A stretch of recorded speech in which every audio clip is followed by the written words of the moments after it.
I have dwarfism, and this often leads to weird interactions in public, especially with kids.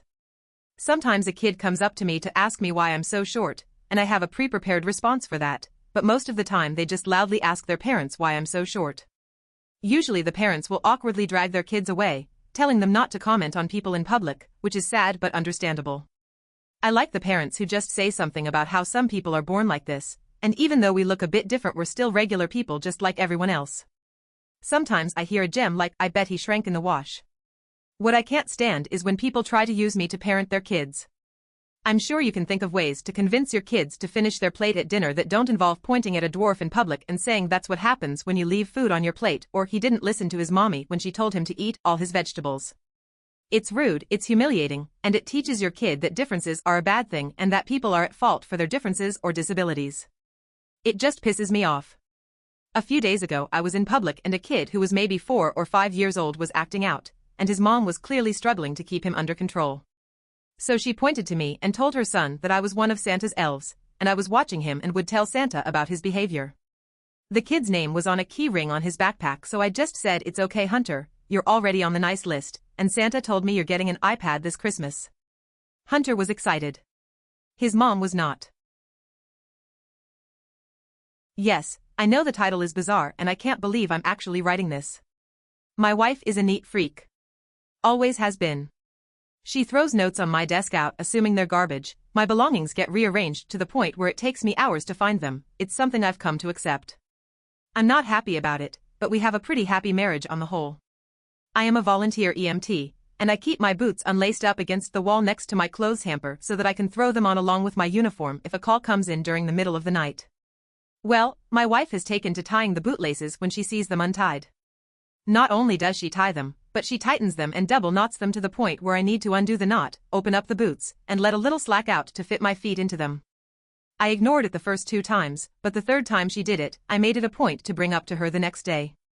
I very calmly said, "Hun, I appreciate that you want everything neat, but please do not touch my boots in the future. Time is of the essence when I'm going on a call, and at 2 in the morning I don't have the time to unlace them and open them up. It's not just a minor inconvenience, it's people's lives, so I would appreciate it if you left them alone." She rolled her eyes, said I was being dramatic, and that she wouldn't help me out by keeping my things neat in the future. Well, she never stopped. No matter how many times I've asked her, told her, begged her, she just laughs and says, "Well, you know how I am." The other night, a page went out for a CPR in progress. I went to throw my boots on and they were, once again, tightened beyond recognition. So I'm sitting there on the edge of the bed, cursing, trying to get my boots open, and fumbling due to the stress of the situation. My wife opened her eyes, groggily looked at me, and asked, "Don't you need to go on that call?" I know I was in the wrong here, and I regret it. I slammed the boot into the ground and yelled, "Yes. I do. I would have been out the door 5 minutes ago, except some stupid motherfucker fucked with my goddamn boots again." My wife got up without another word, walked into the bathroom and slammed the door. I got my boots open and went on the call. By the time we arrived, the police had gotten her back, so I didn't have to do CPR, but I was sweating and shaking thinking my delay could have cost a life. I got home and my wife wasn't talking to me. She ignored me the entire day until we finally sat down and talked. She said I had scared her with how angry I got, that she thought I was going to hit her, and she didn't know I was capable of getting so angry. Note, I have never raised a hand to her, nor have I ever yelled at her before. I am absolutely not a violent person in any way, shape, or form. I apologized for yelling at her, and acknowledged that I hadn't meant to snap at her. I was frustrated with the situation as I needed to get to the person in need of CPR as soon as possible, and it was a delay that didn't need to happen. I, once again, pleaded with her not to touch my boots because lives were literally on the line. She told me that if I was going to overreact and make her afraid, then she would never touch my boots again because she didn't want to live like that. Last night, before I got into bed, I had a sinking feeling, so I went over and checked my boots. I was very disappointed to find them tightened up again. So I decided to show her how it felt.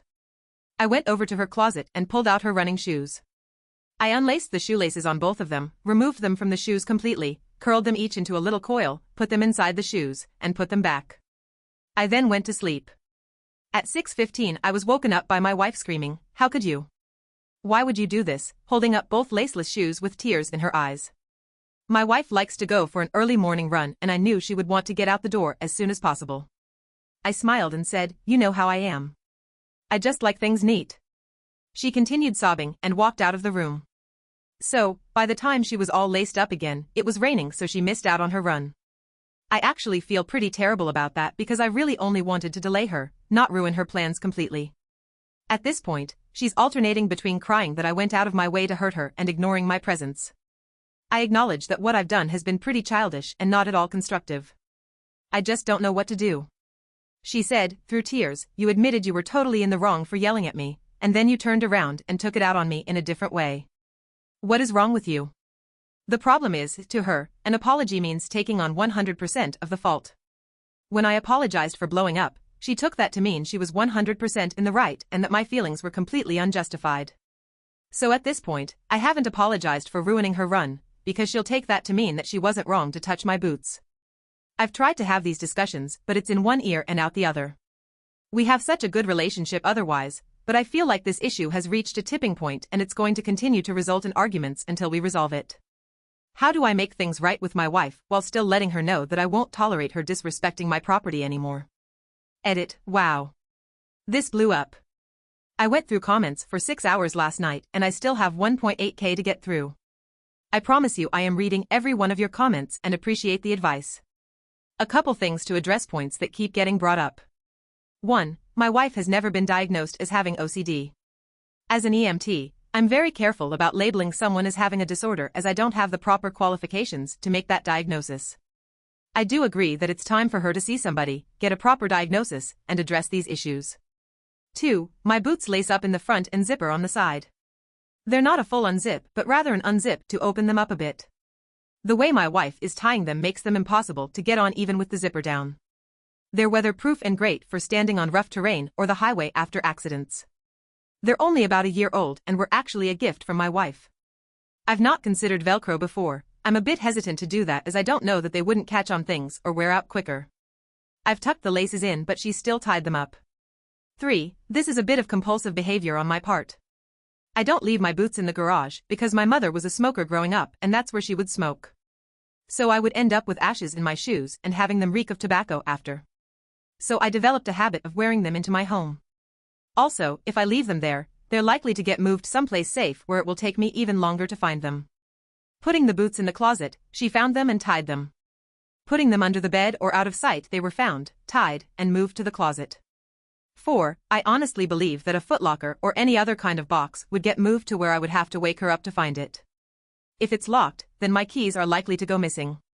For some reason, sitting on my dresser is not appropriate but in the pocket of a jacket downstairs in the closet is. 5. I am likely going to start putting my boots in the car. Though I had to laugh at the people suggesting decoy boots. As much as it may seem like it, I'm not living in a spy versus spy cartoon. 6. I am a volunteer EMT. We respond from home. We don't have sleeping quarters, and I work the overnight shift so I sleep during my shift, get out of bed when a call comes in, drive to the building, and take the ambulance to the scene. This is typical of volunteer organizations. Paid EMS is more likely to have sleeping quarters or even require EMTs to be in the truck throughout their shift. Community-based EMS is more likely to take 911 calls and respond to emergencies whether paid or volunteer. Private EMS is more likely to take transport requests such as to from dialysis or chemotherapy as well as hospital to nursing facility discharges. 7. To those who have told me that I don't have the right to use the word life-saving, on my dress uniform I have pins for 3 defibrillator saves and 4 for CPR saves. I've crawled into a car wreck to open someone's airway and bag them until we could get them out. While transporting a patient I recognized signs of internal injury and ordered we divert to a trauma center, where he was put directly into emergency surgery that saved his life. Did I do these things entirely by myself? No, of course not. I would never claim that I was the sole reason someone lived. However, I am, at my very basest level, as vital link in the chain or survival. So while I can't claim complete credit for any of the things I've done, I would certainly put a lot of blame on myself if someone didn't live because of something I failed to do. 8. I have a full-time job that I work August 5th Monday, Friday outside of EMS. That is why I volunteer on the night shift. My wife works as a payroll manager for a mid-sized office. I earn about $10,000 a year more than her. We've been married for 2 years. While I lived on my own before we were married, she didn't move into the apartment until we got engaged. So, I think to her, that was my place, not ours, and she didn't really touch my things. I was with another EMS organization until we moved to a new town after our engagement. When we bought the house, I joined the local volunteer squad as an EMT. My wife regards my job as part of my identity while she sees the EMS as something I volunteer to do. She would say, "This is my husband, he is / job title / not this is my husband, he is an EMT." 9. Thank you for all the awards on this post. You're all very kind. I appreciate so much that you took the time out of your day to acknowledge things and want to help me. TLDR wife keeps tightening my boots when I'm not wearing them, delaying me on ambulance calls. I finally had enough, and she's calling my responsibility.